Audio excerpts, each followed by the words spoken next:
Hey everybody, welcome back to another edition of Tips from the Trainer. My name is Daniel Jangula and I'm a certified exercise physiologist working here with Recreation Services. For today's video, I wanted to share with you an exercise that's really great for power generation and as well as hip development. So that exercise is the kettlebell swing. Basically, this movement is an explosive hip hinge. Now what that means is that I'm moving all from the hips while my back stays in kind of a rigid shape, right? So at the bottom of the movement, my back is in the same shape as if I was just standing up normally.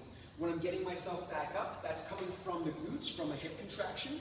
Okay, now I cover all of this stuff in the hip hinge in a previous video. We'll link that in the description. You can check that out if you're unfamiliar with this technique. So the hip hinge is going to look like this. At the bottom of the movement, my back straight, as I was saying. I get up by explosively contracting my hips, kind of pushing my hips forward, okay? So I've got a lot of muscle in my hamstrings, through my glutes, and through my lower back, and that's all working to produce the power. The lower back more so just for stability, to keep your spine straight, but between the glutes and the hamstrings, there's a lot of muscle there for power producing potential. So we want to make sure that we're getting all that momentum from those areas. What we're not doing is lifting with the shoulders. Now I see a lot of people in the gym, they've kind of got the right idea with the movement, but they're doing it a lot, they're way too rigid with it, right? They're not really using a lot of momentum, right? So they're kind of going through the right motion, but they're using this exercise kind of as like a delt exercise for the shoulders, right? So again, all that momentum comes from the hips that generates or transfers into that weight that I'm using. And as I'm coming back down to absorb that momentum, I kind of go back into that hip hinge, right? So you got to kind of learn to work with the momentum. You got to kind of master that timing with that, okay? So that's a little bit of a skill to use, or a skill that takes a little bit of practice. So you can start nice and slow, put a little bit less energy into it, so that that weight's not going aside, you don't have as much momentum to work with, okay? But the key points are making sure that your back's staying nice and straight, making sure you're getting a nice, strong, quick hip contraction, and making sure that you're working with the momentum of that implement, okay? Making sure you get your timing down.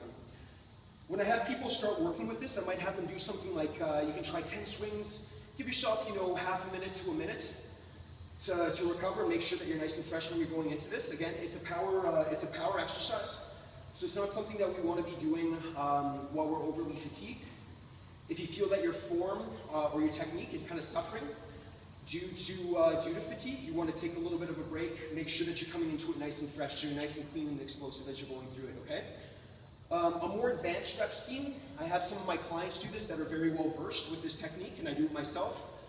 Do something like 15 to 20 reps every minute on the minute, so that takes you about 20-25 seconds, and then you have the remainder of that minute to catch your breath and get ready for the next set. I might do something like 3 to 5 sets of something like that, but again, that's a little bit more advanced. Start slow with low volume, low amount of reps, give yourself enough rest so that you're going into it nice and fresh, and repeat. This can be a great exercise, again, for power development, but also really great for imposing a big metabolic stress, which is really good for conditioning, which transfers over to a lot of athletics, and it's really great for fat burning or cutting down just in time for summer. So that's all I'm going to share with you today. Thanks for tuning in, and we'll see you next time.